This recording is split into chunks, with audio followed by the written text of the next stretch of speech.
Hello friends, good morning. Today we are going to learn about an important article which is very useful um, while solving some problems, which is called partial fractions. Okay, partial fractions. Okay. Now, first of all, we understand what is this partial fraction and why we are learning this. So, what is this and why we are learning it? So, this the part of this word partial fraction. So, this fraction part is known to you. You already know what fraction is, right? So you know that fraction is a number which is not a whole number. So if you don't understand these things, then please visit my YouTube channel and watch the lecture where I have explained about this partial thing. So so fraction is a symbol indicating the division of integer. For example, this 13 upon 9, 1 by 2, minus 1 by 2, these kind of numbers are called as fractions. They are called fractions. Okay. We are also aware that this upper part of this fraction is called as numerator and this lower part of fraction is called as denominator. Okay. So denominator, numerator. Okay. Okay. Indicate by N, indicate by D. Alright. So this is called fraction. Now specifically we are seeing that so before explaining the partial fraction, let's just understand the things that if I have a expression or a fraction like this, for example 1 upon x plus 2 plus 2 upon x plus 1. Okay, if I have a fraction like this, so you know how to add this, right? You know how to add this. We multiply it by LCM or just cross multiply it. So we will get x plus 1 plus 2 into x plus 2 divided by x plus 2 into x plus 1. Correct. So x plus 1 plus 2x plus 4 upon x plus 2 into x plus 1. So this will be equal to 2x plus x, 3x plus 4 plus 1 will be 5 divided by x plus 2 into x plus 1. Right. This thing you already know. This you know, and I also have explained this into the lecture series. So just watch that lecture where we are discussing revision of algebra. Just watch it. So this you know how to add and subtract the fractions. Alright. Now suppose I have given 3x plus 5 upon x plus 2 into x plus 1. Okay. This is the given thing. Initially this was given. I simply add these fractions and I get this answer. Okay, so this is my output. Right. Now suppose this is given and I want to find how to represent it into this form. Okay. So now this is the given and this will be my output. So I need to find out how can I represent its denominator in a separate form like this, x plus 2 into x plus 1 plus x plus 1. Okay.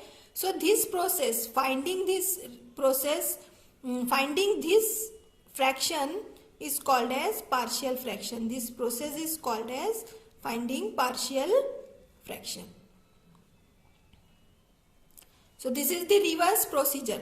From this to this you know how to reach, but from this to this thing we are going to learn that how we can reach from this thing to this. Okay, is that clear? And since these are the partial form of the fraction, this is not a complete fraction. When you add it, it will become complete fraction, right? So that's why it is called as partial fraction. Partial means not completed. So that's why it is called as partial fraction. So we are going to discuss the procedure of finding these partial fraction. But I just wanted you to understand that what is this partial fraction is.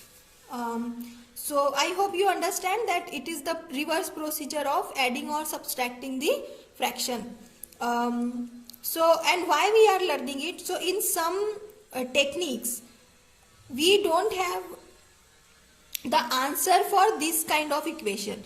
So for example, if I want to find out integration of 3x plus 5 upon x plus 2 into x plus 1, okay, dx. So this is something integration that we are going to learn in next lectures, in after few lectures. So but in integration it is very difficult to find, or sometimes it does not exist. We don't know how to solve this, but integration of this part like 1 upon x plus 2 dx plus 2 upon x plus 1 dx, that is very easy to find out. So that's why sometimes it is required that this is the given part, so we split it into a partial fraction and then we use it to solve the problem. So that's why it is very important and we are learning it. So I understand that what is the partial fraction. I think you understand what is the partial fraction and why we are learning it. Now before moving forward, I want you to understand what is called polynomial. Okay. So polynomial is an expression of form px equals to a1 x to the power n plus a2 x to the power n minus 1 plus and so on an. Okay. So in this form, if expression is there, then it is called polynomial, and the highest power of x, variable x, is called as degree of polynomial. So this is degree of this polynomial p of x is n here. In general example, if I want to give, then it will be right a1 square plus 3x px equal to this. Okay, this is the example of polynomial. Or p1x equals to 4x to the power 4 plus 3x square plus 2x. So these a1, a2, an are constant. a1, a2, an are always constant. Okay, like here we have 2, 3, 4, 3, 2. These are constant. So these kind of expressions are called polynomial, and this is its order is 2 here, because the highest order of x is 2 and here highest order of x is 4. So degree of polynomial here is 4. Okay, alright. So why we learn this thing? Because I want to explain a definition of rational fraction. So let's just see what is the rational fraction. Okay, what is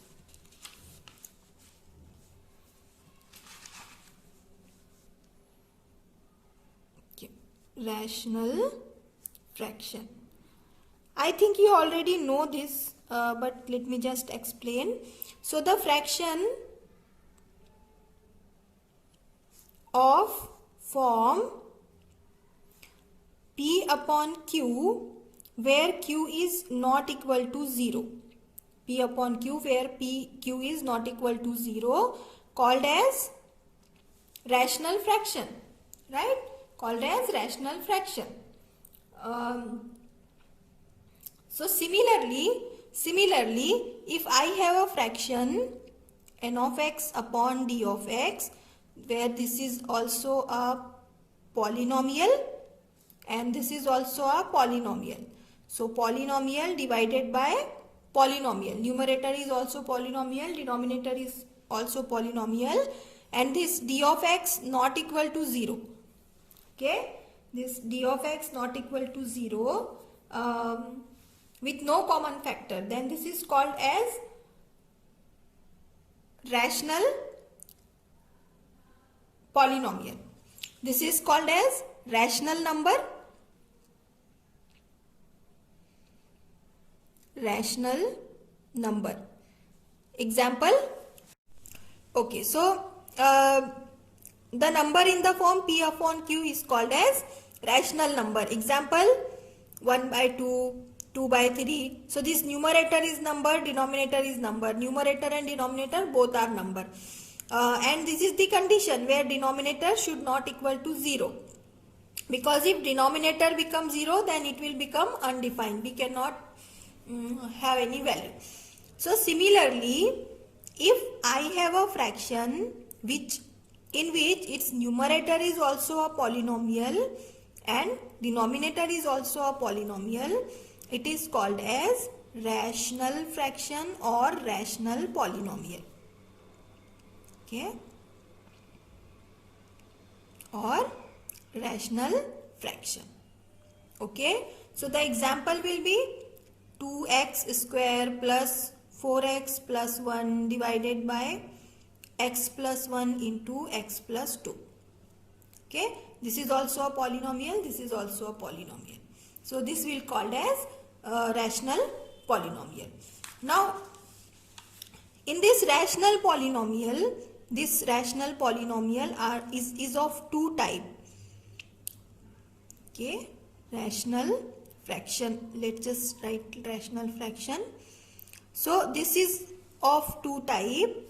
One is called as proper fraction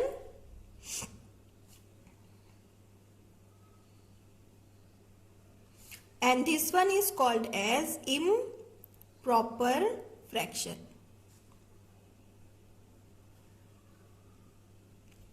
Okay, now we will see what is proper fraction and improper fraction. So in proper fraction, suppose I have a fraction nx upon dx where this dx not equal to 0. So it is called as proper fraction if degree of numerator, okay, I am writing here, so degree of numerator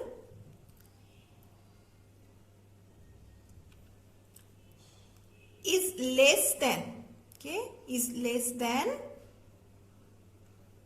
degree of denominator. Degree of numerator is less than degree of denominator, right? So for example, what is n and what is degree? Degree of polynomial is the highest power of x present in it. So always remember that in proper fraction your denominator will have more power of x than your numerator. And this will have less power of x comparing to the both. So example I am writing here, suppose I have 2x plus 27 divided by 3x square minus 9x. Okay, so here what is the degree of numerator? What is the highest power of numerator in x? That is 1. So its degree is 1. And what is the degree of denominator? 2. 2 is greater than 1, right? 2 is greater than 1. This condition satisfy. So this will be a proper fraction. Okay, proper fraction. Let me just write some other example. 9x square minus 9x plus 6 divided by x minus 1 into x minus 2 into x plus 2. Okay. What is the highest power of x in numerator? 2. Its degree is 2. And what is the highest power in denominator? These all are in multiplication. So it will count as x into x into x, x cube. So it is 3. Right? So 3 is greater than 2. Right? 3 is greater than 2. So this denominator's degree is greater than numerator's degree. That's why it's a proper fraction. Now its opposite happen in improper fraction. So in improper fraction, degree of numerator is always greater than or equal to degree of denominator. So if the degree also equal, I mean here we have denominator's degree more than the numerator's degree. But if both are equal, then also it is categorized as improper fraction. For example, 6x cube minus 5x square minus 7 upon 3x square minus 2x plus 1. What's happening here? Numerator's degree is 3, right? And x degree is 3, which is greater than degree of denominator, because it's 2, right? It's 2. So this condition satisfy. Okay, it's greater. That's why it's a improper fraction. Or if I have a fraction like 8x plus 1 upon 2x minus 2. Here also, here what happened? Degree of numerator and denominator are equal. So degree of numerator is equal to degree of denominator. So this condition satisfy equals condition. So that's why it is called as it will be improper fraction. Alright. So I hope you understand this thing. I just want you to identify whether the given fraction is proper or improper. So I'm just writing some question here. For example, 3x cube upon minus 2x plus 1 upon x plus 1 into x minus 2. 6x cube minus 2x plus 1 upon x plus 1 x minus 2 into x plus 2. Okay, just identify it whether it is proper or improper fraction. All right. So let's just finish this lecture by just revising what we have learned today. So first of all, we see the definition of or the basic understanding of fraction that we have learned, right? Then we see what is polynomial,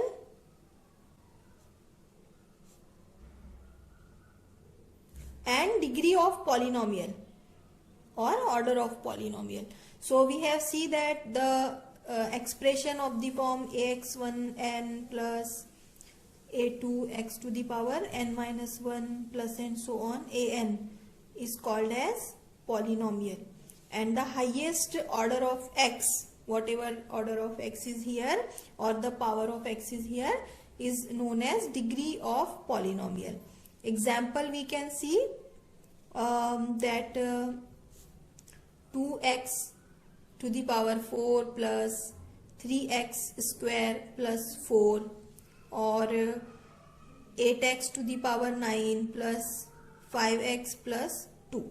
So order of this or degree of this polynomial is 4, degree of this polynomial is 9.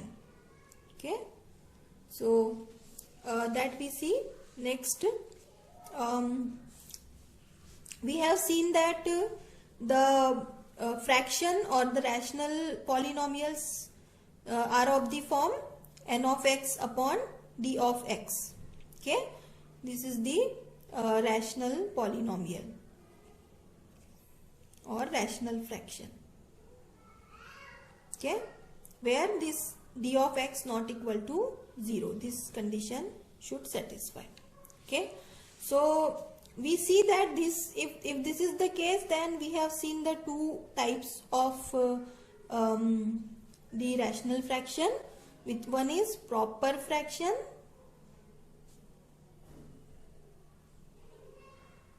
and another one is improper fraction.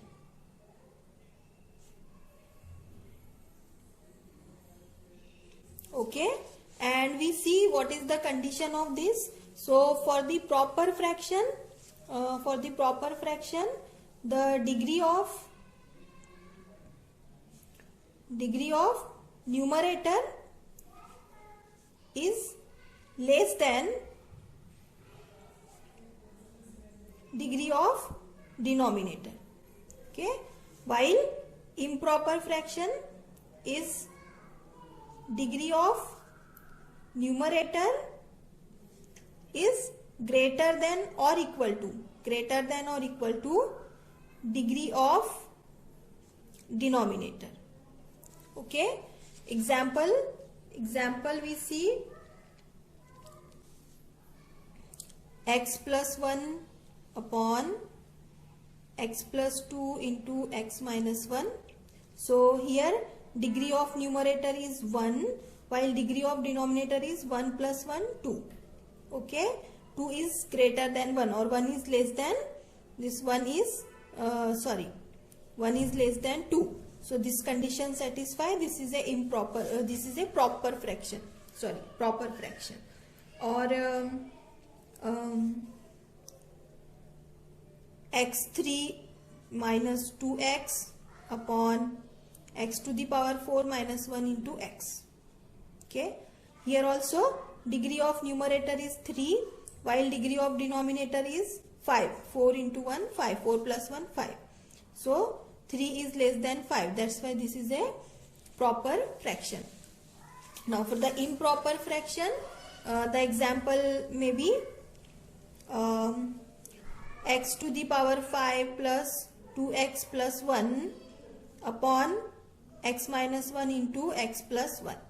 So now here the degree of numerator is 5 and degree of denominator is 1 plus 1 2. Okay, so obviously 5 is greater than 2, so degree of numerator is greater than degree of denominator. So this is a improper fraction. Or similarly, if I have x to the power 5 plus 2x plus 1 upon x to the power 4 minus 1 into x plus 1. Now what's happening here? Degree of numerator is 5 and degree of denominator is 4 plus 1 5. So these two are equal. So if the degrees are equal, then also this is a improper fraction. So I hope you understand the lecture and you are able to solve the problems based on this lecture. So till then, have a nice day. Bye. Thanks for watching.